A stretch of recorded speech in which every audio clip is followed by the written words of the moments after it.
গণতন্ত্র ব্যাহত করতে চলছে ষড়যন্ত্র, উন্মোচিত ধর্ম ব্যবসায়ীদের মুখোশ, বলছে বিএনপি। ধর্মকে ব্যবহার করে না জামাত, দাবি আমিরের। মঞ্জু আনিসুলের নেতৃত্বে নতুন জোট।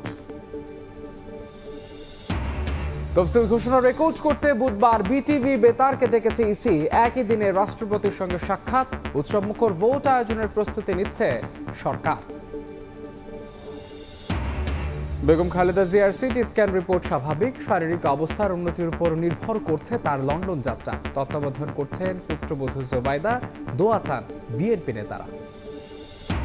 মোহাম্মদপুরে মা মেয়েকে কুপিয়ে হত্যা, স্কুল ড্রেস পরে বাসা থেকে বের হয় অভিযুক্ত গৃহকর্মী। মাত্র 4 দিন আগে নেয় কাজ, সিসিটিভির ফুটেজ পর্যালোচনায় পুলিশ। এবং জাপানে 7.6 মাত্রা শক্তিশালী ভূমিকম্পের পর সুনামি সতর্কতা জারি, বাসিন্দাদের সরে যাওয়ার আহ্বান। প্রশাসনকে জরুরি ব্যবস্থা নিতে প্রধানমন্ত্রীর নির্দেশ।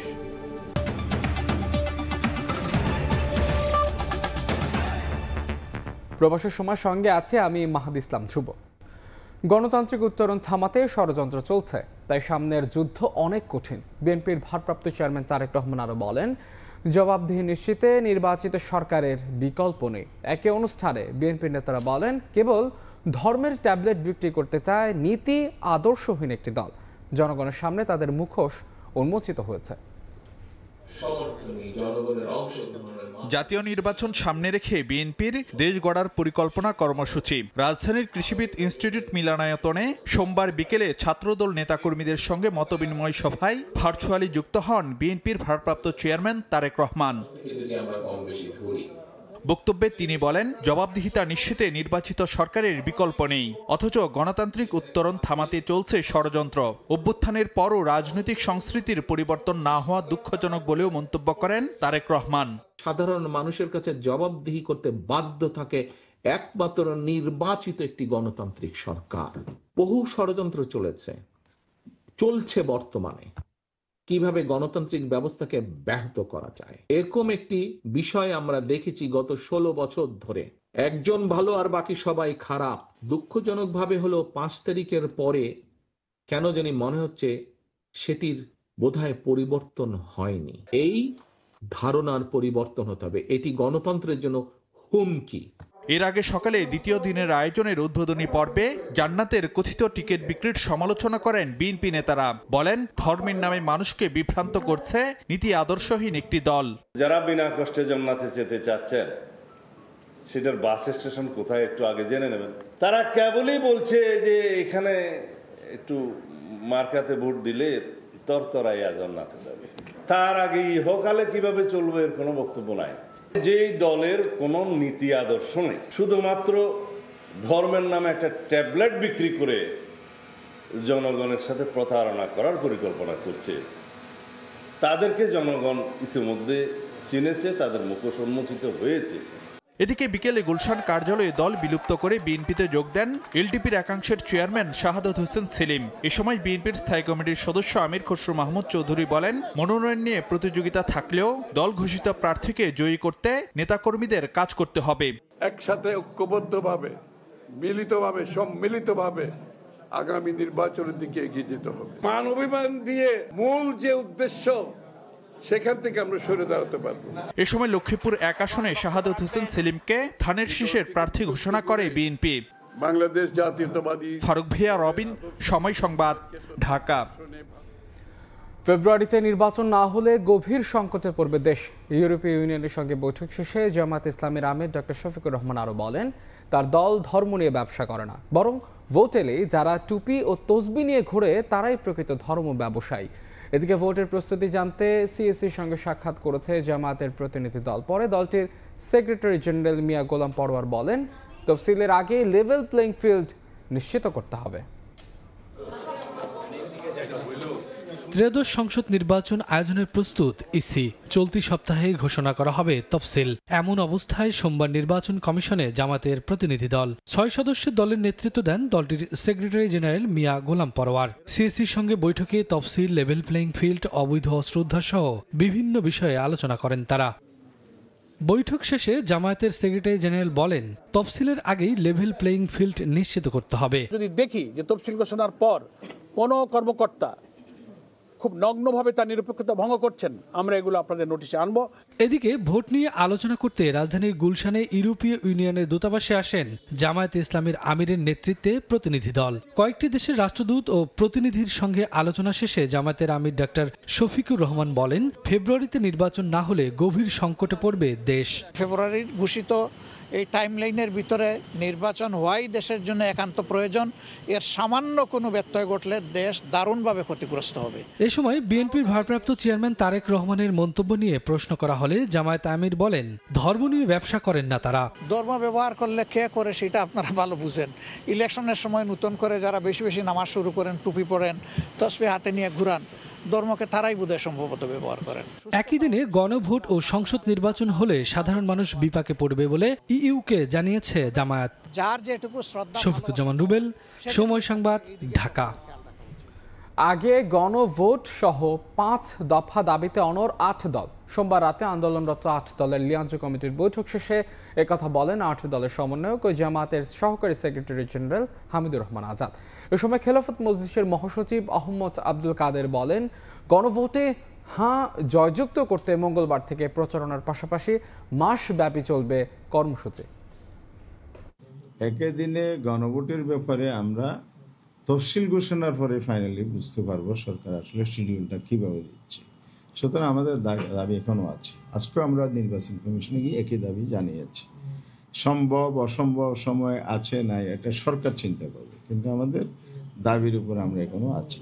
এই গণভোটটাকে সফল করার জন্য হাওয়া চব্বর যাতে বিজয় লাভ করতে পারে, এর জন্য আমাদেরকে সামনে কর্মসূচি হচ্ছে যে আমরা এই যে ক্যাম্পেইন ওয়ার্ক করব, হাগে যোজিত করা এবং নির্বাচনের লেভেল প্লেইং ফিল্ড তৈরি করার ব্যাপারে, আইনশৃঙ্খলা উন্নয়নের ব্যাপারে আমাদের বিশেষ দাবি ছিল, এখনও আছে। নির্বাচন সামনে রেখে আনিসুল ইসলাম মাহমুদের নেতৃত্বাধীন জাতীয় পার্টির একাংশ এবং আনোয়ার হোসেন মঞ্জুর জাতীয় পার্টি জেপি সহ 20 দলের একটি জোট আত্মপ্রকাশ করেছে। নতুন জোটের নাম জাতীয় গণতান্ত্রিক ফ্রন্ট এনডিএফ। বিভাজনের রাজনীতি ভুলে দেশকে এগিয়ে নিয়ে যেতেই নতুন জোট কাজ করবে বলে জানান নেতারা। আগামী সংসদ নির্বাচন সামনে রেখে ব্যারিস্টার আনিসুল ইসলাম মাহমুদের নেতৃত্বাধীন জাতীয় পার্টি এবং আনোয়ার হোসেন মঞ্জুর নেতৃত্বাধীন জাতীয় পার্টি জেপি সহ 6টি নিবন্ধিত এবং 14টি অনিবন্ধিত দল নিয়ে আত্মপ্রকাশ করল জাতীয় গণতান্ত্রিক ফ্রন্ট এনডিএফ। সোমবার সকালে রাজধানীর গুলশানের একটি হোটেলে সংবাদ সম্মেলনের মধ্য দিয়ে ঘোষণা দেওয়া হয় নতুন জোটের। সংবাদ সম্মেলনে উপস্থিত ছিলেন জোটের 20 দলের নেতারা। এ সময় কোনো দলকে বাদ দিয়ে প্রধান উপদেষ্টা নির্বাচন করবেন না বলে আশা প্রকাশ করেন জাতীয় পার্টির একাংশের মহাসচিব ও এনডিএফ এর মুখপাত্র এবিএম রুহুল আমিন হাওলাদার। গণতান্ত্রিক চর্চায় একটি সুষ্ঠু সকল দলের অংশগ্রহণে একটি নির্বাচন হবে। যে দল সরকার গঠন করবে তারা এদের সকল মানুষের সমর্থন পাবে। নিজেদের আমল ঠিক না করেই আগের আমলকে দোষারোপ করার সংস্কৃতিরই পুনরাবৃত্তি হচ্ছে বলে মন্তব্য করেন এনডিএফ এর প্রধান উপদেষ্টা আনোয়ার হোসেন মঞ্জু। পার্লামেন্টে বকে দিচ্ছে কি করুন, আমি সব ঠিকঠাক করে দেয়, আওয়ামী লীগ সব নষ্ট করে দিয়েছে। আর আওয়ামী লীগ আসে কি বলে সব ঠিক করে দিয়েছিলাম, কিন্তু বিএনপি এসে সব নষ্ট করে দিয়েছে। এদিকে নির্বাচন সামনে রেখে প্রতিযোগিতামূলক সুস্থ রাজনীতির পরিবেশ তৈরিতে অন্তর্বর্তী সরকারের ভূমিকা স্পষ্ট, দৃঢ় বা নিরপেক্ষ নয় বলে মন্তব্য করেন জাতীয় পার্টির একাংশের চেয়ারম্যান ব্যারিস্টার আনিসুল ইসলাম মাহমুদ।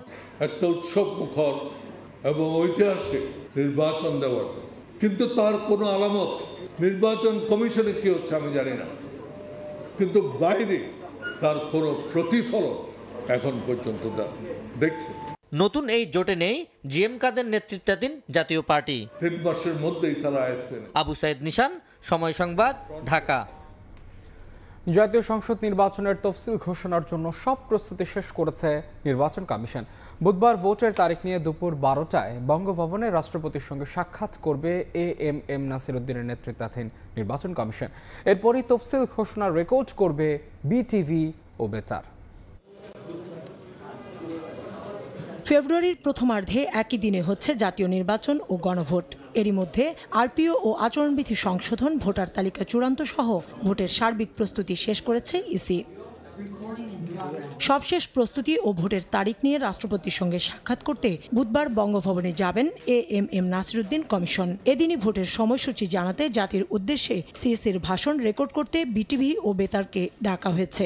নির্বাচন কমিশনার স্যার বাংলাদেশ টেলিভিশন এবং বাংলাদেশ বেতারে একটা ভাষণ রেকর্ড করবেন। রেকর্ডিংয়ের বিষয়বস্তু এবং কখন করবেন এটা সম্পর্কে আমার ধারণা নেই। এদিকে সোমবার প্রথা ভেঙে সিএসির সঙ্গে সৌজন্য সাক্ষাৎ করতে আসে অ্যাডমিনিস্ট্রেটিভ সার্ভিস অ্যাসোসিয়েশনের প্রতিনিধিরা। ইসি সচিব জানান, ভোটে কমিশনকে সর্বোচ্চ সহযোগিতা করার প্রতিশ্রুতি দেন তারা। এছাড়া নির্বাচন পর্যবেক্ষণে 81টি দেশীয় প্রতিষ্ঠানকে চূড়ান্ত নিবন্ধন দিয়েছে ইসি। তারা এসে আমাদেরকে জানিয়ে গেছে যে সিভিল সার্ভিস অ্যাসোসিয়েশন থেকে যে যতটুকু সহযোগিতা প্রয়োজন তার থেকে বেশি ছাড়া কম করা হবে না। কেউ যদি এসে বলেন এখানে তো আইনগত বাধা নেই এবং অতীতে করেননি বলে নতুন করে করা যাবে না, এরও কোনো প্রতিবন্ধকতা নেই।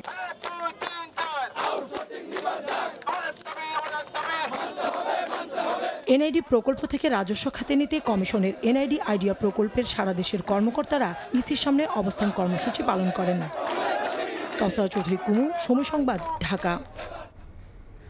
আগামী জাতীয় নির্বাচন সুষ্ঠু, নিরপেক্ষ ও উৎসব মুখর করতে সব প্রস্তুতি নেওয়া হয়েছে বলে জানিয়েছেন স্বরাষ্ট্র উপদেষ্টা। আর যথাসময় নির্বাচন আয়োজনে কোনো সংশয় নেই বলে জানিয়েছেন শ্রম ও কর্মসংস্থান উপদেষ্টা।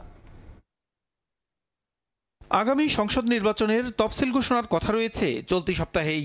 সচিবালয়ে আইনশৃঙ্খলা সংক্রান্ত কোর কমিটির বৈঠক শেষে ব্রিফিংয়ে স্বরাষ্ট্র উপদেষ্টা জানান, সুষ্ঠু নির্বাচনের লক্ষ্যে পুলিশের প্রশিক্ষণ সহ প্রয়োজনীয় সব প্রস্তুতি নেওয়া হচ্ছে। ক্রেডিবল একটা নির্বাচন, উৎসব মুখর একটা নির্বাচন, এটার জন্য যত ধরনের প্রস্তুতি দরকার সব কিছুই নিচ্ছে। যেই এলাকায় ইলেকট্রিসিটি না থাকে ওই এলাকায় অল্টারনেটিভ কি লাইটিং এর ব্যবস্থা করা যায়, আর যেখানে ইলেকট্রিসিটি থাকে ওই ইলেকট্রিসিটি এনশিওর করতে হবে যেন ইলেকট্রিসিটি ওই সময় থাকে। বর্তমান আইন শৃঙ্খলা পরিস্থিতি ভালো দাবি করে স্বরাষ্ট্র উপদেষ্টা বলেন, রংপুরে মুক্তিযোদ্ধা দম্পতিকে হত্যার ঘটনায় জড়িতদের আইনের আওতায় আনার নির্দেশ দেওয়া হয়েছে। ঘটনা তো ঘটছে, আমি তো অস্বীকার করি না, আর নির্বাচনের আগে যে এইগুলি সব বন্ধ হয়ে যাবে তাও আমি বলতে পারি না। এদিকে সাংবাদিকদের প্রশ্নের জবাবে শ্রম ও কর্মসংস্থান উপদেষ্টা বলেন, যথাসময়ে নির্বাচন অনুষ্ঠানে কোনো সংশয় নেই। দায়িত্ব নেওয়ার সময় অন্তর্বর্তী সরকারের নির্বাচন দেওয়ার কোনো শর্ত ছিল না বলেও মন্তব্য করেন তিনি। আমাদের তো ম্যান্ডেট দেয়নি যে 1 বছরের মাথায় নির্বাচন করতে হবে, 2 বছরের মাথায় নির্বাচন করতে হবে। দেশে একটা নির্বাচন হওয়া উচিত, নির্বাচিত সরকার আসা উচিত, একটা যেটাকে বলে ইউনিভার্সাল যেটা ডেমোক্রেটিক প্রসেস, সেই প্রসেসটা এস্টাবলিশ হওয়া উচিত। 1.5 বছরে শ্রম ও কর্মসংস্থান খাতের অগ্রগতি জানিয়ে উপদেষ্টা বলেন, দেশি বিদেশি বিনিয়োগ, কর্মসংস্থান ও প্রযুক্তিগত উন্নয়ন না হলে প্রকৃত উন্নয়ন হবে না। বিনিয়োগ দেশি এবং বিদেশি দুটোই কিন্তু আমাদের প্রয়োজন। প্রসূন আশিস, সময় সংবাদ, ঢাকা। জুলাই আগস্টের হত্যাযজ্ঞের মামলায় ওবায়দুল কাদের সহ 7 জনের তদন্ত শেষ হয়েছে। শীঘ্রই এই মামলার আনুষ্ঠানিক অভিযোগ দাখিল করা হবে বলে জানিয়েছেন প্রসিকিউশন। এদিন কার্যক্রম নিষিদ্ধ আওয়ামী লীগের সাবেক এমপি, মন্ত্রী সহ 16 জনকে হাজির করা হয় ট্রাইব্যুনালে। এই মামলার পরবর্তী শুনানি 9 ফেব্রুয়ারি। জুলাই আগস্টের হত্যাযজ্ঞের মামলায় গত 17 নভেম্বর সাবেক প্রধানমন্ত্রী ও কার্যক্রম নিষিদ্ধ আওয়ামী লীগের সভাপতি শেখ হাসিনার মৃত্যুদণ্ড হয়। দল হিসেবে আওয়ামী লীগ তার সহযোগী সংগঠনের অপরাধেরও তদন্ত চলছে। এবার আওয়ামী লীগের সাধারণ সম্পাদক ওবায়দুল কাদের সহ যুবলীগ ও নিষিদ্ধ সংগঠন ছাত্রলীগের শীর্ষ নেতাদের তদন্ত শেষ হওয়ার কথা জানিয়েছে প্রসিকিউশন। খুব শিগগিরই অন্তত 7 জনের বিরুদ্ধে আনুষ্ঠানিক অভিযোগ দাখিল করা হবে বলেও জানানো হয়েছে। রাষ্ট্রপক্ষ বলছে, আইন শৃঙ্খলা বাহিনীর পাশাপাশি আওয়ামী লীগের অঙ্গ ও সহযোগী সংগঠনের নেতাকর্মীরাও আন্দোলন দমনে অস্ত্র হাতে মাঠে ছিলেন। ওবায়দুল কাদের সহ বেশ কয়েকজনের বিরুদ্ধে খুব সহসাই তদন্ত রিপোর্ট আমাদের হাতে আসবে বলে আমরা আশা করছি। তদন্ত সংস্থা তেমনটি জানিয়েছেন আমাদেরকে। এভাবে ক্রমান্বয়ে বাকি সবার বিরুদ্ধেই তদন্ত রিপোর্ট এসে যাবে এবং আনুষ্ঠানিক বিচারের যাত্রাটা তাদের ব্যাপারেও চলতে থাকবে। সোমবার জুলাই আগস্টের হত্যাযজ্ঞের মামলায় আওয়ামী লীগের সাবেক এমপি, মন্ত্রী সহ 16 জনকে হাজির করা হয় ট্রাইব্যুনালে। এই মামলার পরবর্তী শুনানির দিন ধার্য করা হয়েছে 9 ফেব্রুয়ারি। সাক্ষীদের নিরাপত্তার কথা চিন্তা করে ট্রাইব্যুনালে প্রথমবারের মতো মাহবুবুল আলম হানিফের মামলায় ক্যামেরা ট্রায়ালের মাধ্যমে অনুষ্ঠিত হয় সাক্ষ্য গ্রহণ। যারা এই ট্রাইব্যুনালের সাক্ষী হবেন তাদের নিশ্চয়তা বিধান করার দায়িত্ব রাষ্ট্রের এবং আদালতের। সেই আঙ্গিকে কোনো সাক্ষীকে ভয়ভীতি যাতে না দেখানো যায় তার পরিচিতি আইডেন্টিটি যাতে সমাজের সবার সাথে উন্মুক্ত না হয়, ভবিষ্যতে অন্য কোনো সাক্ষীরা সাক্ষ্য দিতে যাতে কোনো থ্রেট ফিল না করেন, সেই ব্যবস্থার জন্যই উইটনেস প্রোটেকশনের আন্ডারে এই ধরনের প্রসিডিংসটা আজকে চলছে। এদিকে আলাদা 2 মামলায় সজীব অজের জয়, আনিসুল হক, সালমান এফ রহমান ও জুনায়েদ আহমেদ পলকের বিরুদ্ধে বুধবার অভিযোগ গঠনের শুনানির দিন ধার্য রয়েছে। আফজাল হোসেন, সময় সংবাদ, ঢাকা। ট্রাইব্যুনাল ও বিচারকদের প্রতি আস্থা ও বিশ্বাস রয়েছে। আদালত অবমাননার অভিযোগে হাজির হয়ে কথা বলেছেন অ্যাডভোকেট ফজলুর রহমান। পরে বিরূপ মন্তব্যের জন্য নিঃশর্ত ক্ষমা প্রার্থনার আবেদন মঞ্জুর করে তাকে অভিযোগ থেকে অব্যাহতি দেন ট্রাইব্যুনাল। আদালতের নির্দেশে রোববার 10:30টার দিকে ট্রাইব্যুনালে হাজির হন বিএনপি নেতা ও বীর মুক্তিযোদ্ধা অ্যাডভোকেট ফজলুর রহমান, সঙ্গে সিনিয়র আইনজীবী সহ প্রায় 30 জনের আইনজীবী দল। শুনানির শুরুতেই আমি এই ট্রাইব্যুনাল মানি না বক্তব্যের জন্য ফজলুর রহমানের পক্ষে নিঃশর্ত ক্ষমা প্রার্থনা করা হয়। তার আইনজীবী বলেন, এই আদালতের প্রতি আস্থা ও বিশ্বাস রয়েছে। ফজলুর রহমানও বলেন, আল্লাহর পরই বিচারকদের প্রতি আস্থার কথা। আমরা মূলত আদালতের কাছে, আদালতের প্রতি জনাব ফজলুর রহমান এবং বাংলাদেশের বিচার ব্যবস্থার প্রতি তার যে শ্রদ্ধা এবং সম্মান এবং আস্থা, সে কথাটি আমরা আদালতের সামনে উপস্থাপন করেছি। আদালত আমাদের বক্তব্যটি গ্রহণ করেছেন। টকশোতে যে কথাগুলো বলেছেন, ইনফ্যাক্ট এটা আদালতকে মেলাইন করার জন্য বলেন নাই এবং আদালতকে উদ্দেশ্য করেও বলেন নাই। কাজেই আদালত যদি সঠিকভাবে দায়িত্ব পালন না করে তাহলে দেশে একটা বিশৃঙ্খলার সৃষ্টি হয়। এটা মিস্টার ফজলুর রহমান খান ভালো করেই জানেন। শুনানি শেষে ক্ষমার আবেদন মঞ্জুর করেন ট্রাইব্যুনাল। আদালত অবমাননার অভিযোগ থেকে অব্যাহতি মিললেও ট্রাইব্যুনালের চেয়ারম্যান বলেন, এ ধরনের বক্তব্য বিচার সম্পর্কে মানুষের কাছে ভুল বার্তা দেয়। চিফ প্রসিকিউটরও এটিকে ভবিষ্যতের জন্য একটি স্পষ্ট সতর্ক বার্তা হিসেবেই দেখছেন। আইনজীবী অথবা পলিটিশিয়ান তারা যখন আদালত নিয়ে এই ধরনের কথা বলেন, জনগণের কাছে একটা ভুল মেসেজ যায়। দু কারণেই তাদের রেসপন্সিবল হওয়া উচিত। একটা হচ্ছে তারা আইনজীবী, দ্বিতীয় কারণ হচ্ছে তারা পলিটিশিয়ান। সুতরাং ভবিষ্যতে আদালতের ব্যাপারে বা এই ট্রাইব্যুনালের ব্যাপারে কোনো কমেন্ট করার জন্য ব্যাপারে যে কেউ যেন সাবধান থাকেন এবং যে কেউ যাতে এই ধরনের কথাবার্তা না বলেন, এটা সবার জন্য একটা বার্তা। গত 23 নভেম্বর একটি বেসরকারি টেলিভিশনের টকশোতে ট্রাইব্যুনাল নিয়ে ওই বিরূপ মন্তব্য করেছিলেন আলোচিত এই আইনজীবী। 30 নভেম্বর প্রসিকিউশনের আবেদনে তার বিরুদ্ধে রুল জারি করা হয়।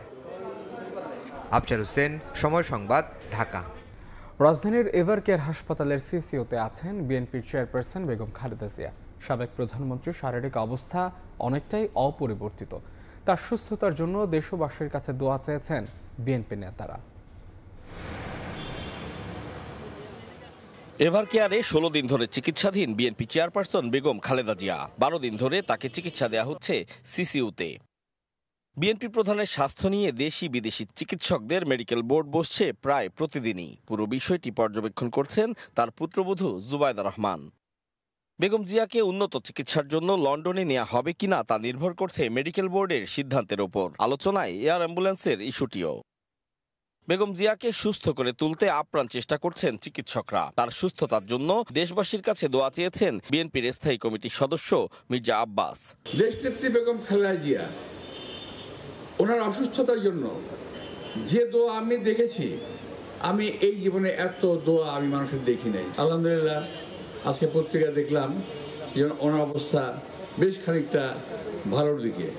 আজকে ওনার অবস্থান উচ্চতা এমন জায়গায় পৌঁছেছে, উনি আর ওই সমস্ত অবস্থানে নাই। উনি এখন বাংলাদেশের অভিভাবক হিসেবে আবির্ভূত হয়েছে। সবার দোয়ায় বেগম জিয়া সুস্থ হয়ে উঠবেন বলে আশা বিএনপি নেতাদের। স্বতঃস্ফূর্তভাবে ওনাকে গ্রহণ করেছেন। আতাউর কাউসার, সময় সংবাদ, ঢাকা। ঢাকা কেন্দ্রীয় বিশ্ববিদ্যালয়ের অধ্যাদেশ জারির দাবিতে সড়ক অবরোধ করে আন্দোলন করেন 7 কলেজের শিক্ষার্থীরা। সচিবালয়ে শিক্ষা উপদেষ্টার সঙ্গে বৈঠকের পর লাগাতার আন্দোলন চালিয়ে যাওয়ার ঘোষণা দেন তারা। গত সেপ্টেম্বরে বিশ্ববিদ্যালয়ের খসড়া আইন প্রকাশ হলেও শিক্ষা মন্ত্রণালয় থেকে পদক্ষেপ না নেওয়ায় ক্ষোভ জানান তারা। বলেন, একাডেমিক অনিশ্চয়তা, সেশন জট ও ভবিষ্যৎ ক্যারিয়ার নিয়ে সংকটে রয়েছেন 1.5 লাখের বেশি শিক্ষার্থী। ঢাকা কেন্দ্রীয় বিশ্ববিদ্যালয়ের খসড়া অধ্যাদেশ প্রকাশিত হয় গত 24 সেপ্টেম্বর। চূড়ান্ত অধ্যাদেশ জারি না হলেও এরই মধ্যে শেষ হয়েছে 2024-25 সেশনে কেন্দ্রীয় বিশ্ববিদ্যালয়ের অধীনে ভর্তি পরীক্ষা। এখনও শুরু হয়নি প্রথম বর্ষের ক্লাস। এসব একাডেমিক জটিলতা কাটাতে দীর্ঘদিন ধরেই আন্দোলন করে আসছে রাজধানীর সরকারি 7 কলেজের শিক্ষার্থীরা। পূর্ব ঘোষণা অনুযায়ী সোমবার সকালে রাজধানীর শিক্ষা ভবনের সামনে অবস্থান নেন আন্দোলনকারীরা। দুপুরে নেমে আসেন মূল সড়কে। জানান, সরকারের পক্ষ থেকে ইতিবাচক সাড়া না পাওয়ায় ব্লকেট কর্মসূচিতে বাধ্য হচ্ছেন তারা। অধ্যাদেশটা না পাই সেক্ষেত্রে আমরা এই যে ক্যাম্পাস ভিত্তিক যে ঝামেলাগুলো হচ্ছে সেগুলো হবে। 24-25-এর ক্লাস নিয়ে আরো ঝামেলা হতে পারে, পরিচয় নিয়ে ঝামেলা হতে পারে। একটি ছাত্রী যখন বিশ্ববিদ্যালয় জীবনে পদার্পণ করে, সে নানামুখী স্বপ্ন দেখে যে সে বিশ্ব জয় করবে, কিন্তু আপনারা আমাদের ক্লাসই শুরু করলেন না। তাই আমরা আজকে বাধ্য হয়েছি এই কর্মসূচিতে। ব্লকেটের কারণে মুহূর্তেই বন্ধ হয়ে যায় যান চলাচল। ভোগান্তিতে পড়েন যাত্রীরা। আব্বুকে স্কয়ার হাসপাতালে রেখে আসছি, আমার ওখানে ইমার্জেন্সি ভাবে যেতে হবে, আমি যেতে পারছি না, আমি গাড়ি পাচ্ছি না। সবাই রাখবে এটি তাদের এটা কোনো কথার ভিতর পড়ে ভাই। পরে সমস্যা সমাধানে বিকেলে আন্দোলনকারীদের প্রতিনিধি দল সচিবালয়ে যান। শিক্ষা উপদেষ্টার সঙ্গে দীর্ঘ আলোচনার পর শিক্ষার্থীরা জানান, অধ্যাদেশ না নিয়ে ঘরে ফিরবেন না তারা। আমাদের আন্দোলন যে অবস্থান কর্মসূচি ছিল, যে অবরোধ ছিল, যে ব্লকেট ছিল, সেটা চলবে। আজকে রাতেও আমরা এখানে অবস্থান করব শিক্ষা ভবনের সামনে। পরবর্তীতে আগামীকাল থেকে অথবা পরশু থেকে আমরা কঠোর থেকে কঠোরতর কর্মসূচি যাব। 2017 সালে পূর্ণ প্রস্তুতি ছাড়াই জাতীয় বিশ্ববিদ্যালয় থেকে আলাদা করে রাজধানীর সরকারি 7 কলেজকে ঢাকা বিশ্ববিদ্যালয়ের অধিভুক্ত করা হয়। এরপর থেকেই নানা সমস্যার কথা তুলে ধরে ধারাবাহিকভাবে আন্দোলন করে আসছেন প্রতিষ্ঠানগুলোর শিক্ষার্থীরা। শাহরিয়ার সৌমিক, সময় সংবাদ, ঢাকা। নতুন বইয়ের অপেক্ষায় শিক্ষার্থীরা। এরই মধ্যে প্রাথমিকের সব বই ছাপা শেষ, মাঠ পর্যায়ে পৌঁছেছে। তবে এখনো মাধ্যমিকের বই ছাপাই শুরু করেনি অধিকাংশ প্রেস মুদ্রণ ব্যবসায়ীরা বলছেন, টেন্ডার জটিলতায় কাজ শুরু করতে পারেনি অনেকেই। আর সময় মতো শিক্ষার্থীরা বই না পেলে শিক্ষণ ঘাটতির শঙ্কা বিশ্লেষকদের। তবে জানুয়ারিতেই বই পৌঁছে দেওয়ার ব্যাপারে আশাবাদী জাতীয় শিক্ষাক্রম ও পাঠ্যপুস্তক বোর্ড। শাকির আহমেদের রিপোর্ট। হাতে আছে 1 মাসেরও কম সময়, তাই দিনরাত এক করে ছাপার কাজ শেষ করতে ব্যস্ততা চলছে বিভিন্ন প্রেসে। প্রাথমিক ও মাধ্যমিকের পাঠ্য বই ছাপা থেকে বাধাই, কাটিং ও প্যাকেজিংয়ে যুক্তদের ফুসরত নেই কারো। নতুন শিক্ষাবর্ষের জন্য প্রায় 30 কোটি বই ছাপার কাজ চলছে। এর মধ্যে প্রাথমিকের 9 কোটি এবং মাধ্যমিক ও ইবতেদায়ীর 21 কোটি বই। রাজধানীর বিভিন্ন প্রেসে এখন ছাপা হচ্ছে নবম শ্রেণীর বই। তবে ষষ্ঠ, সপ্তম ও অষ্টম শ্রেণীর 12 কোটি 60 লাখেরও বেশি বই ছাপানোর জন্য সবেমাত্র প্রেসের সঙ্গে চুক্তি করেছে জাতীয় শিক্ষাক্রম ও পাঠ্যপুস্তক বোর্ড। মুদ্রণ শিল্প সমিতি বলছে, এনসিটিবি ষষ্ঠ, সপ্তম ও অষ্টম শ্রেণীর প্রথমবারের টেন্ডার বাতিল করায় ছাপানোর কাজ শুরু করতে দেরি হচ্ছে। তাই জানুয়ারিতে কোনোভাবেই সব বই পাবে না শিক্ষার্থীরা। নর্মালি এখন যে গতি আছে, এই গতিতে 40% বই যেতে পারে। আমরা উদ্যমী হলে বিভিন্ন সংকটগুলোকে মোকাবেলা করতে পারি। এই বিষয়গুলো নজর দিয়ে যদি সরকার ব্যবস্থা গ্রহণ করে, তাহলে এটা 70% যাইতে পারে, নাহলে 40% যাওয়ার সম্ভাবনা নাই। আগামী বছরের ফেব্রুয়ারিতে জাতীয় নির্বাচন, আর মার্চে রোজা ও ঈদ উল ফিতরের লম্বা ছুটি। তাই জানুয়ারির মধ্যেই শিক্ষার্থীদের হাতে সব বই পৌঁছে দেওয়ার বিকল্প দেখছেন না এই বিশ্লেষক। অবশ্যই কারো ব্যক্তিগত গাফিলতির কারণে যাতে এই বইগুলা শিক্ষার্থীর হাতে যেতে দেরি না হয়, সেই ব্যাপারে একটা সুস্থ পদক্ষেপ নিবে, এটি আমরা আশা করি। ক্যামেরার সামনে কথা না বললেও জাতীয় শিক্ষাক্রম ও পাঠ্যপুস্তক বোর্ড জানিয়েছে, জানুয়ারিতেই বই পাবে শিক্ষার্থীরা। শাকির আহমেদ, সময় সংবাদ, ঢাকা। ঢাকা এলিভেটেড এক্সপ্রেসওয়ে প্রকল্পে ক্ষতিগ্রস্তদের পুনর্বাসনের জন্য 40 একর জমি অধিগ্রহণ করে আবাসন নির্মাণের উদ্যোগ নিয়েছিল সেতু কর্তৃপক্ষ। তবে গ্যাজেটের বাইরে গিয়ে সে আবাসন প্রকল্পের ফ্ল্যাটগুলো সেতু কর্তৃপক্ষের কর্মচারীদের জন্য স্থায়ীভাবে বরাদ্দ দেওয়া হয়। এমন অভিযোগে তৎকালীন সেতুমন্ত্রী ওবায়দুল কাদের এবং সংশ্লিষ্ট 13 সচিবের বিরুদ্ধে মামলা করেছে দুদক। 2018 সালে ঢাকা এলিভেটেড এক্সপ্রেসওয়ে প্রকল্পে ক্ষতিগ্রস্তদের পুনর্বাসনের জন্য গেজেট অনুযায়ী 40 একর জমি অধিগ্রহণ করে সেতু কর্তৃপক্ষ। কিন্তু পরবর্তীতে গেজেটের উদ্দেশ্য অমান্য করে সেই জমিতে ক্ষতিগ্রস্তদের বদলে সরকারি কর্মচারীদের জন্য 99 বছরের লিজে আবাসন নির্মাণ করার অভিযোগ দুদকের। সংস্থাটি বলছে, আইন বহির্ভূত প্রকল্পটি নিয়ে ব্যক্তিগতভাবে লাভবান হওয়ার অভিযোগে তৎকালীন সেতুমন্ত্রী ওবায়দুল কাদের ও সাবেক 13 সচিবের বিরুদ্ধে মামলা করা হয়েছে। রাষ্ট্রীয় ক্ষমতার অপব্যবহারের মাধ্যমে ঢাকা এলিভেটেড এক্সপ্রেসওয়ে প্রকল্পে ক্ষতিগ্রস্তদের পুনর্বাসনের জন্য নির্মিত ফ্ল্যাটে বাংলাদেশ সেতু কর্তৃপক্ষের কর্মকর্তা কর্মচারী সহ প্রভাবশালী ব্যক্তিদের বিরুদ্ধে ফ্ল্যাট বরাদ্দ নেওয়ার অভিযোগ অনুসন্ধানকালে প্রমাণিত হয়েছে।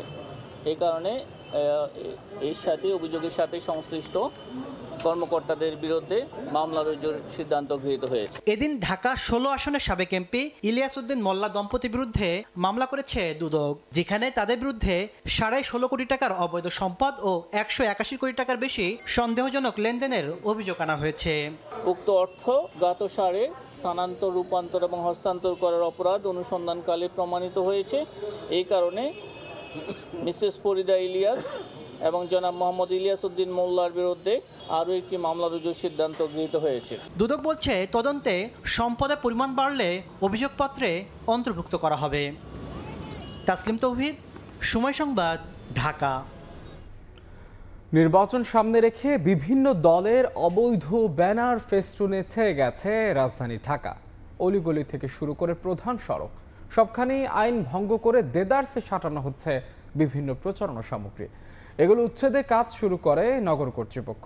আইন না মানলে জরিমানা সহ বিভিন্ন শাস্তির হুঁশিয়ারি তাদের। জাতীয় নির্বাচনের অনেক আগে থেকেই শহর ছেয়ে গেছে বিভিন্ন ব্যানার ফেস্টুনে। আছে অরাজনৈতিক বিভিন্ন প্রতিষ্ঠানের প্রচারপত্র। এসব উচ্ছেদে কাজ শুরু করেছে ঢাকা দক্ষিণ সিটি কর্পোরেশন। সোমবার সকালে রাজধানীর সায়েন্স ল্যাব এলাকায় অবৈধ ব্যানার ফেস্টুন অপসারণ করেছে দক্ষিণের নগর কর্তৃপক্ষ।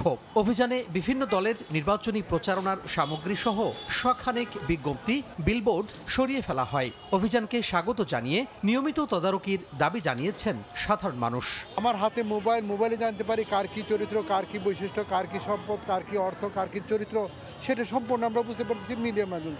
গুগলে সার্চ দিলে পাওয়া যায় যে কেন আমি ব্যানার ফেস্টুনে কিছু পরে থাকবো। ফুটপাতে এই ব্যানার ফেস্টুনগুলো উঠাই দিলে আমার মনে হয় খুব ভালো হয়। রাজনৈতিক দলের প্রতি অনুরোধ, তারা যে এইভাবে বিরত থাকে জীবনে করি। ঢাকা দক্ষিণ সিটি কর্পোরেশনের প্রধান বর্জ্য ব্যবস্থাপক এয়ার কমোডর মাহবুবুর রহমান তালুকদার বলেন, নগরকে পরিচ্ছন্ন রাখার ধারাবাহিক এই কার্যক্রমে গত কয়েকদিনে রাজধানীতে 5 শতাধিক অবৈধ ব্যানার ফেস্টুন অপসারণ করা হয়েছে। আমাদের বিলবোর্ড, বিজ্ঞাপন বা যে কোনো কিছু লাগানো কিন্তু আইনত অপরাধ। আমাদের অনুমোদন ছাড়া কেউ লাগাইতে পারবে না। তফসিল ঘোষণার 24 থেকে 48 ঘন্টার ভিতরে কিন্তু একটা নির্দেশনা রয়েছে যে আমাদেরকে ব্যানার ফেস্টুনগুলি খুলে ফেলতে হবে।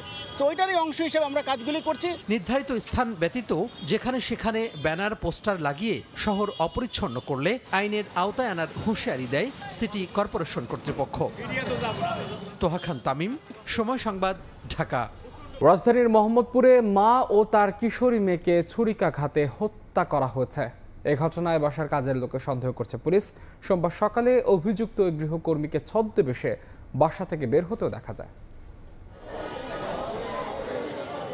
সিসিটিভি ফুটেজে দেখা যায় মঙ্গলবার সকাল 7:52 বাসায় প্রবেশ করছেন গৃহকর্মী আয়েশা। তার গায়ে কালো বোরখা। এরপর 9:36 বের হন তিনি। তখন গায়ে স্কুল ড্রেস। যে বাসায় আয়েশা গৃহকর্মী হিসেবে কাজ করতেন সেখানে স্ত্রী আফরোজ এবং মেয়ে নাফিজাকে নিয়ে থাকতেন আজিজুল। বেলা 11টায় বাসায় ফিরে স্ত্রী ও মেয়ের রক্তাক্ত মরদেহ দেখতে পান তিনি। বাসার মেঝে ও দেয়ালেও রয়েছে রক্তের চিহ্ন।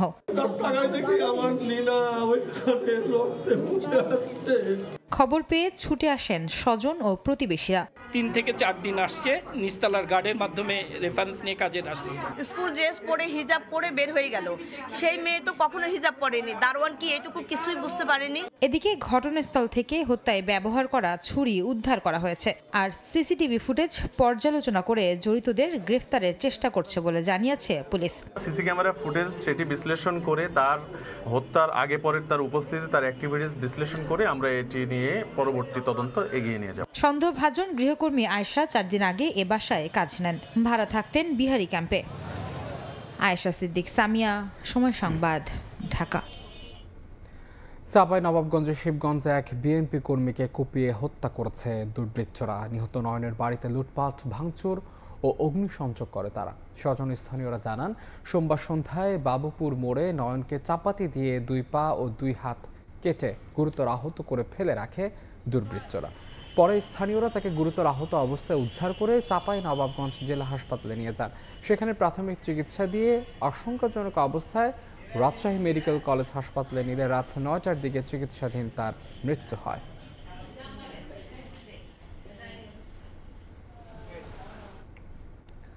নড়াইলে ষষ্ঠ শ্রেণীর ছাত্র তাজিম হত্যার ঘটনায় 2 বন্ধুকে গ্রেফতার দেখিয়ে জবানবন্দির জন্য পাঠানো হয় আদালতে। পুলিশ জানায়, সোমবার সকালে আজিমের 2 বন্ধু সহ মোট 5 জনের বিরুদ্ধে হত্যা মামলা করেন নিহতের মা। এর আগে শনিবার সন্ধ্যায় লোহাগড়ার চর আড়িয়ারা গ্রামের আজিম বাড়ি থেকে বেরিয়ে বন্ধুদের সঙ্গে ক্যারাম খেলতে যায়। রাতে বাড়ি না ফেরায় খোঁজাখুঁজি করেন স্বজনরা। পরদিন সকালে আমডাঙ্গা স্কুলের পেছনে পুকুর পাড়ে একটি মরদেহ দেখতে পান স্থানীয়রা। পরে পুলিশ মরদেহ উদ্ধার করলে তাজিমের পরিচয় শনাক্ত করে পরিবার। এ ঘটনায় সেদিন বিকেলে তাজিমের 3 বন্ধুকে আটক করা হয়। প্রাথমিক জিজ্ঞাসাবাদে শিপনের সম্পৃক্ততা না পাওয়ায় তাকে ছাড়া অপর 2 বন্ধু ইব্রাহিম ও ইনজামুলকে নেওয়া হয় শিশু শোধনাগারে।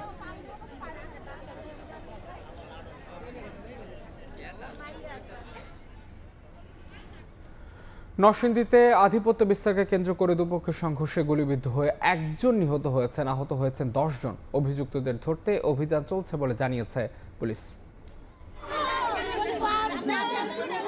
আধিপত্য বিস্তারের জেরে সংঘাতে প্রাণ গেছে স্বামীর, জীবনসঙ্গীকে হারিয়ে দিশেহারা স্ত্রী, সন্তান হারানোর বেদনায় মূর্ছা যাচ্ছেন বাবা মা। নরসিংদীর রায়পুরার চর এলাকা নীলক্ষার বাসিন্দা শহীদ মেম্বার ও ফেলুমিয়ার মধ্যে দীর্ঘদিনের বিরোধ। এরই জেরে সোমবার সকালে ফেলুমিয়ার মেয়ের জামাই মামুনের সঙ্গে প্রতিপক্ষ লোকজনের বাগবিতণ্ডা হয়। এক পর্যায়ে উভয় পক্ষ সংঘর্ষে জড়ালে গুলিবিদ্ধ হয়ে মারা যান মামুন। গুলিবিদ্ধ হয়েছে, সংঘর্ষ দুই গ্রুপে লাগছে, সংঘর্ষ হয়েছে। আমরা বিচার চাই, যে গুলি করছে ওর ফাঁসি হোক, বিচার চাই যাতে সূক্ষ্ম বিচার হয়। ঘটনা তদন্ত করে ব্যবস্থা নেওয়ার আশ্বাস পুলিশের।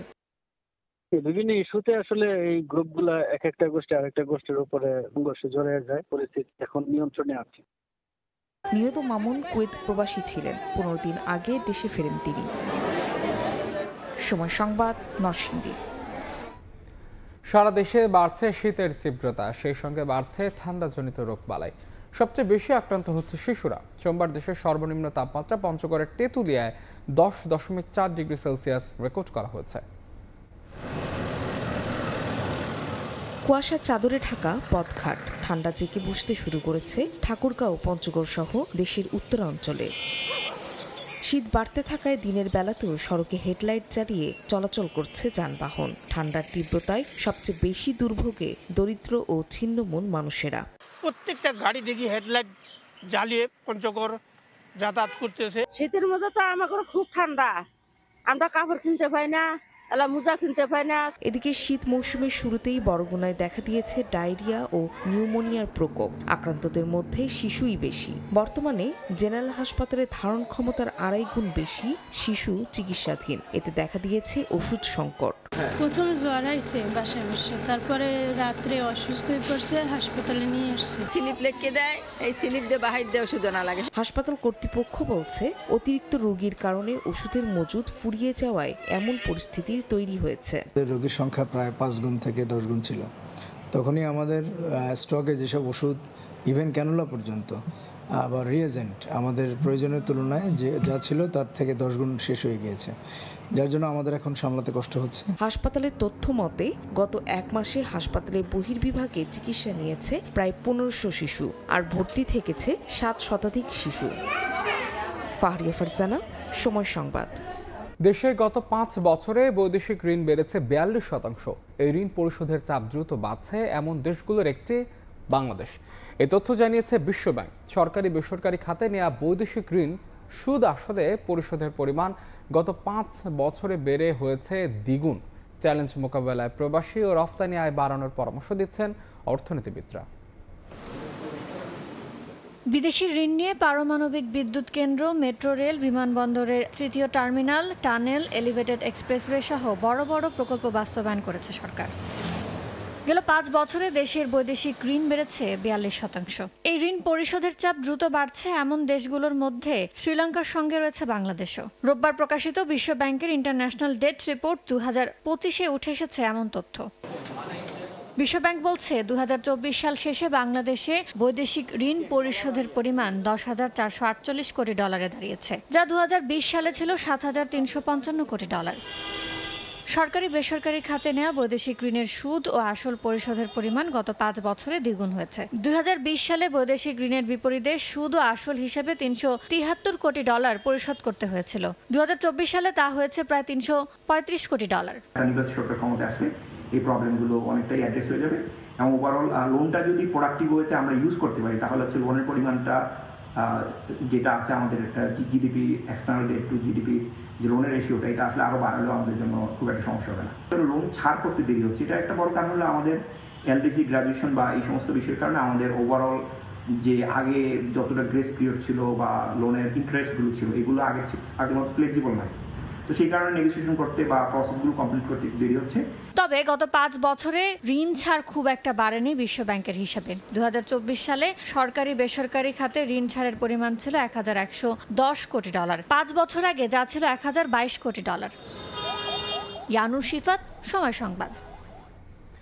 ব্যাংক ঋণের উচ্চ সুদ, ব্যবসার খরচ ও দুর্নীতি বাড়ায় দেশের অর্থনীতি দুষ্ট চক্রের মধ্যে পড়ে আটকা পড়েছে বলে মন্তব্য করেছেন গবেষণা প্রতিষ্ঠান সিপিডির সম্মাননীয় ফেলো ডক্টর মুস্তাফিজুর রহমান। অন্যদিকে ব্যাংক ঋণের সুদ হারে প্রশাসনিক নিয়ন্ত্রণের সুযোগ নেই বলে বলছেন গভর্নর। একদিকে ব্যাংক ঋণের উচ্চ সুদ হার, অন্যদিকে বাড়ছে ব্যবসার খরচ, বাড়ছে না প্রাতিষ্ঠানিক সক্ষমতা, বাড়ছে দুর্নীতি। আবার 8% বেশি মূল্যস্ফীতির বিপরীতে মজুরি বৃদ্ধির হার মাত্র 5%, যা প্রতিনিয়ত কমিয়ে দিচ্ছে মানুষের ক্রয় ক্ষমতা। এমন পরিস্থিতিতে সোমবার রাজধানীর আগারগাঁওয়ে এনএসি সম্মেলন কক্ষে আয়োজিত এক সেমিনারে দেশের অর্থনীতি একটি দুষ্ট চক্রের মধ্যে আটকা পড়েছে বলে মন্তব্য করেছেন সিপিডির সম্মানীয় fellow Mustafizur Rahman. High interest rate, এটার কারণে কস্ট অফ ক্যাপিটাল হাই, এটার কারণে cost of doing business high, সেটার কারণে আমাদের ইনভেস্টমেন্ট কম। সেই জায়গাগুলোতে প্রাতিষ্ঠানিক সক্ষমতা বৃদ্ধি, দুর্নীতি কমানো, এই জায়গাটাতে আমরা যেটুকু করার ছিল, যেটা আরও বেশি দরকার ছিল, যেহেতু কস্ট অফ ক্যাপিটালটা হাই, সুতরাং এন্টারপ্রেনারদেরকে ওই জায়গাগুলোতে আমাদেরকে কিছুটা সুরাহা দেওয়ার দরকার ছিল। সেইটা দিতে না পারার ফলে যেটা হয়েছে যে আমরা একটা দুষ্ট চক্রের মধ্যে পড়ে গেছি। তবে বাংলাদেশ ব্যাংকের গভর্নর বলেন, বিনিময় হার নিয়ন্ত্রণ ছাড়া মূল্যস্ফীতির বিরুদ্ধে লড়াই সম্ভব নয়। ব্যাংক সুদের হারের উপর প্রশাসনিক নিয়ন্ত্রণের সুযোগ নেই। There is no interference in the exchange interest rate market. Everything is based on market principles. We do not interfere with any of the price discovery mechanism that the market sets for itself. অনুষ্ঠানে কর GDP না বাড়ার সমালোচনা করেন অর্থনীতিবিদরা। জবাবে NBR chairman জানান, রাজস্ব আদায় 15% বাড়লেও কর জিডিপি অনুপাত কেন কমছে তা খতিয়ে দেখা হচ্ছে। জিডিপির কোন অংশটাকে আমরা কনভার্ট করতে পারতেছি না, মানে রেভিনিউতে কনভার্ট করতে পারছি না, কোন জায়গাটাতে আসলে জিডিপির ক্যালকুলেশনে আছে এবং এটা স্ট্যান্ডার্ড অন্যান্য দেশের প্র্যাকটিস কিনা, এটাও আমাদের একটু দেখার বিষয় আছে। সেমিনারে টেকসই উন্নয়ন লক্ষ্যমাত্রা অর্জনে বাংলাদেশের অগ্রগতি শীর্ষক প্রকাশিত প্রতিবেদনে দেশের সার্বিক অর্থনীতির পরিস্থিতি তুলে ধরা হয়। তোফাজ্জল হোসাইন, সময় সংবাদ, ঢাকা। দেশের মোবাইল শিল্প খাত ও ভোক্তাদের স্বার্থে 16 ডিসেম্বর এই NEIR সিস্টেম চালুর দাবি জানিয়েছেন হ্যান্ডসেট উৎপাদকদের সংগঠন mobile phone industry owners association of Bangladesh. সোমবার বিকেলে ঢাকা রিপোর্টার্স ইউনিটিতে এক সংবাদ সম্মেলনে এই দাবি জানান সংগঠনটির সভাপতি জাকারিয়া শহীদ।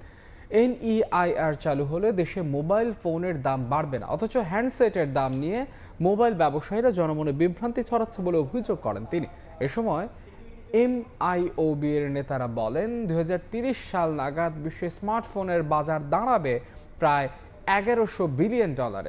এর মধ্যে 10% বাজার ধরতে পারলে প্রায় $100 বিলিয়ন আয় করতে পারবে বাংলাদেশ।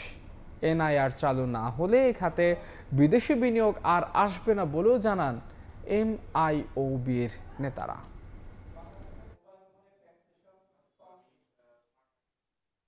NIR করার পরে কেউ ইম্প্যাক্টেড হবে না, এটা NBR এবং BTRC সেভাবে এই প্রোগ্রামটা ডিজাইন করেছে।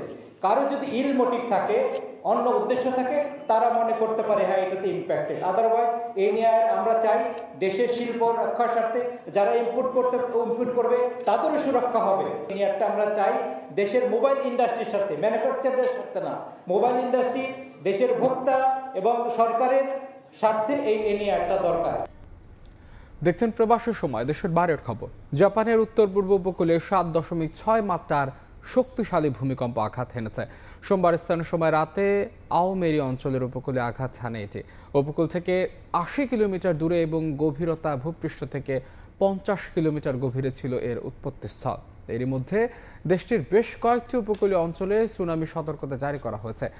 কেন্দ্রস্থলের ১০০০ কিলোমিটারের মধ্যে বিপজ্জনক ঢেউ আছড়ে পড়তে পারে বলে সতর্ক করা হয়েছে। সবাইকে নিরাপদে থাকার নির্দেশ দিয়েছেন জাপানের প্রধানমন্ত্রী সানায় তাকাইচি। সোমবার স্থানীয় সময় রাতে শক্তিশালী ৭.৬ মাত্রার ভূমিকম্পে কেঁপে ওঠে জাপান। দেশটির আবহাওয়া দপ্তর জানায়, ভূমিকম্পের কেন্দ্র আওমেরি অঞ্চলের উপকূল থেকে ৮০ কিলোমিটার দূরে এবং ৫০ কিলোমিটার গভীরে।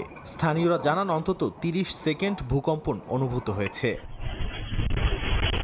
এরই মধ্যে জাপানের হোক্কাইদো, আওমেরি ও ইয়াওতে অঞ্চলের উপকূলে ৩ মিটার পর্যন্ত সুনামি ঢেউয়ের সতর্কতা জারি করেছে স্থানীয় প্রশাসন। মুৎসুওগাওয়ারা বন্দরে প্রাথমিকভাবে ৪০ সেন্টিমিটার ঢেউ রেকর্ড করেছে জাপানের আবহাওয়া দপ্তর জেএমএ। প্রশান্ত মহাসাগরীয় সুনামি সতর্কীকরণ কেন্দ্র জানিয়েছে, জাপান ও রাশিয়ার উপকূলে কেন্দ্রস্থলের ১০০০ কিলোমিটার মধ্যে বিপজ্জনক ঢেউ আছড়ে পড়তে পারে। আহতদের হাসপাতালে ভর্তি করা হয়েছে বলে জানিয়েছে স্থানীয় গণমাধ্যম। ফুকুশিমা পারমাণবিক কেন্দ্র সহ অন্যান্য পারমাণবিক স্থাপনার নিরাপত্তা পরীক্ষা চলছে।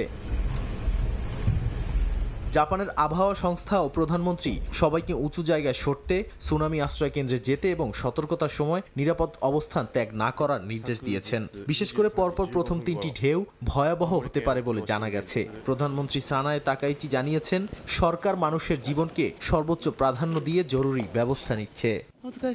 নাদিম মারজান, সময় সংবাদ। ইতালিতে অভিবাসীদের প্রবেশ বন্ধের পক্ষে দেশটির ৬৩% নাগরিক। ৫৪ লাখ অভিবাসীর দেশটিতে অপরাধের হারে শীর্ষে রয়েছে রাজধানী রোম। ৫ ডিসেম্বর প্রকাশিত ইতালির ৫৯তম আদমশুমারিতে তথ্য পাওয়া যায়। প্রবাসী বাংলাদেশিরা বলছেন, যে কোনো অপরাধের ক্ষেত্রে সজাগ থাকতে হবে তাদের। ইতালি থেকে হাসান মাহমুদের তথ্যচিত্রে ডেস্ক রিপোর্ট। ইউরোপ জুড়ে বাড়ছে অভিবাসন বিতর্ক। এবার সেই আলোচনার কেন্দ্রে রয়েছে ইতালি। দেশটির সাম্প্রতিক আদমশুমারির তথ্য বলছে, সামাজিক চাপ, কর্মসংকট এবং নানা অপরাধ সহ বিভিন্ন কারণে বদলে যাচ্ছে ইতালির বাস্তবতা। ২০২৫ সালের আদমশুমারির প্রতিবেদন অনুযায়ী ইতালির স্থানীয় নাগরিকদের তুলনায় অভিবাসীরা কর্মক্ষেত্রে কিছুটা পিছিয়ে। ২৯% অভিবাসী খণ্ডকালীন চুক্তিতে কাজ করলেও তাদের মধ্যে ২৯.৪% অদক্ষ চাকরিতে নিযুক্ত। ইতালীয়দের ক্ষেত্রে এই হার মাত্র ৮%। তবে উচ্চশিক্ষার ক্ষেত্রে অতিরিক্ত যোগ্যতা সম্পন্ন বিদেশি স্নাতকদের ৫৫.৪% চাকরিতে নিযুক্ত। দুর্ভাগ্যক্রমে অভিবাসীদের মধ্যে ৩৫.৬% চরম দারিদ্র্যসীমার নিচে বাস করে, যেখানে ইতালীয়দের ক্ষেত্রে এই সংখ্যা মাত্র ৭.৪%। সামাজিক শৃঙ্খলা এবং সংস্কৃতি নিয়েও ইতালির বিভিন্ন দেশের নাগরিকদের মধ্যে উদ্বেগ রয়েছে। ৫৯% ইতালীয় মনে করেন বেশি অভিবাসীর আগমনে সমাজে শৃঙ্খলা নষ্ট হয় এবং ৩৮% মনে করেন জাতীয় পরিচয় হুমকির মুখে পড়ে। তবুও ৩৮% নাগরিক স্থানীয় নির্বাচনে বিদেশিদের ভোট দেওয়ার পক্ষে। এদিকে অপরাধের হারে শীর্ষে রয়েছে রাজধানী রোম, যেখানে ২০২৪ সালে ২,৭১,৭৭৯টি অপরাধ সংগঠিত হয়েছে। মিলানে সংগঠিত হয়েছে ২,২৬,৮৬০টি। বিদেশিরা অনেকেই বিভিন্ন খারাপ কাজের সাথে জড়িত, এমনকি বাংলাদেশিরাও কেউ কেউ তার সাথে জড়িত।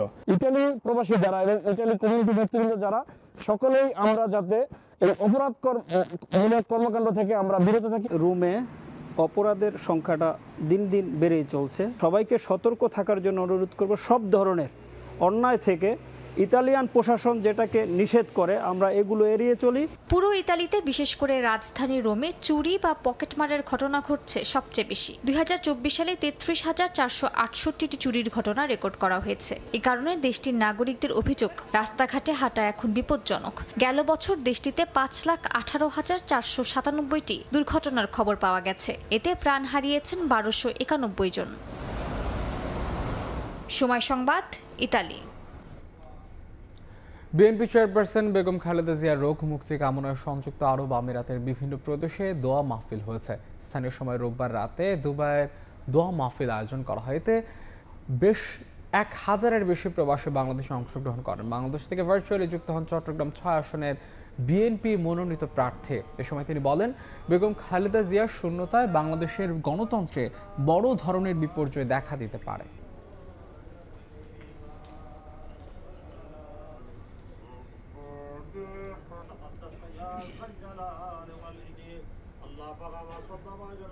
খেলার খবর, ব্যাটারদের নিয়ে চলমান ক্যাম্পে প্রাধান্য পাচ্ছে পাওয়ার প্লের ব্যবহার আর ডট বল কম খেলা, আলাদা করে শেখার সুযোগ। আর কলকাতায় অধিকাংশ ম্যাচ হয় বিশ্বকাপে ইতিবাচক ফলাফলের আশা তানজিদ তামিমের। বৈশ্বিক মঞ্চে নিজের ব্যর্থতা থেকে ঘুরে দাঁড়িয়ে সামর্থ্যের প্রমাণ দিতে চান এই ওপেনার। বিশ্বকাপে ভালো করার টোটকা নিচ্ছেন তামিম ইকবাল সহ অন্যান্য সিনিয়রদের কাছ থেকে।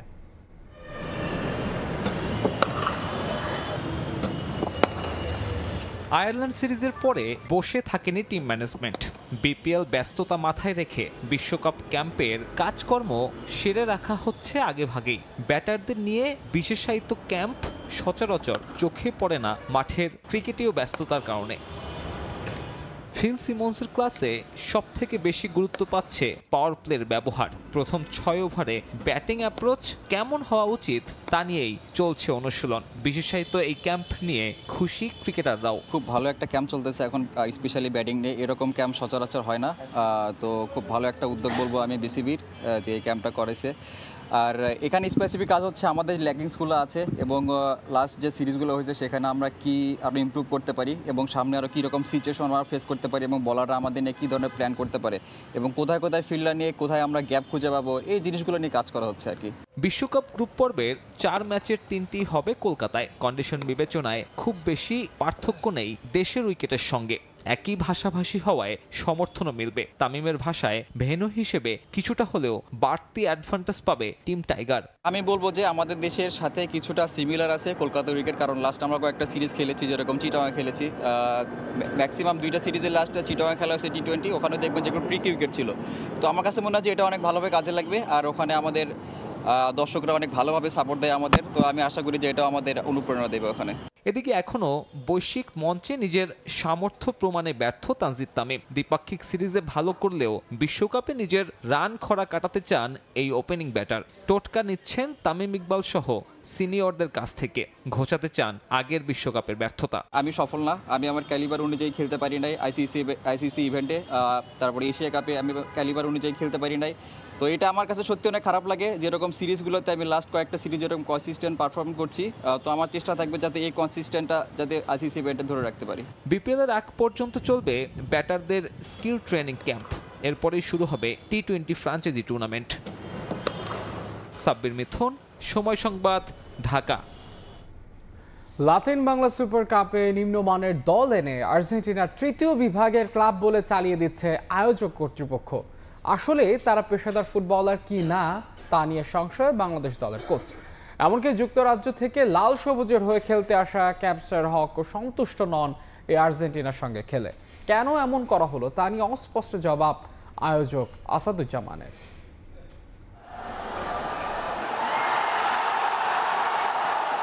আর্জেন্টিনাকে 1-1 গোলে আটকে দিয়েছে বাংলাদেশ।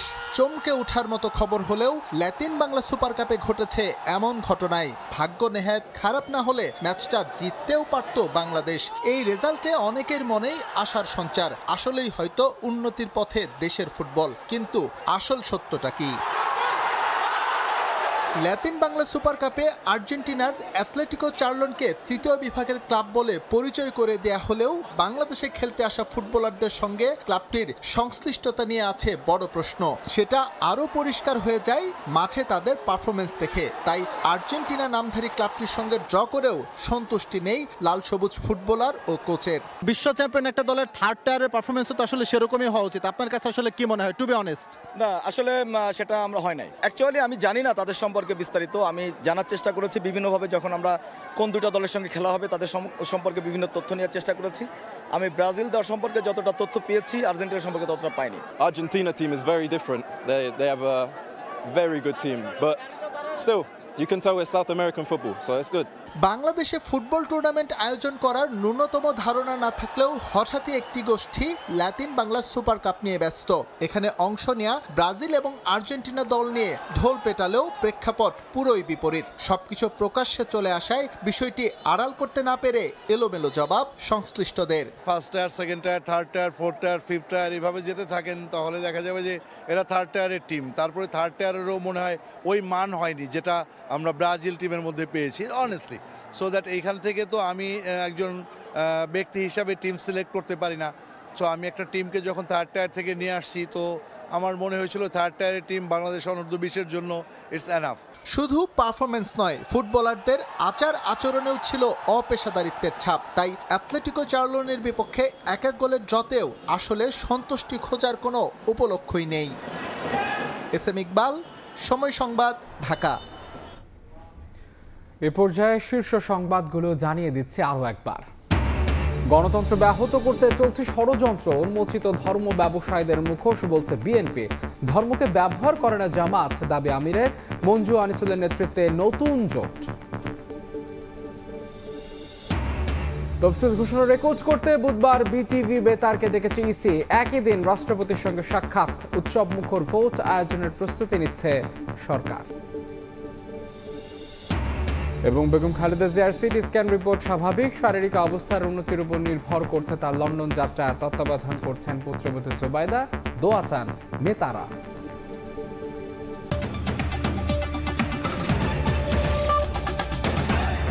এই ছিল প্রবাসের সময়। সঙ্গে থাকুন সময়।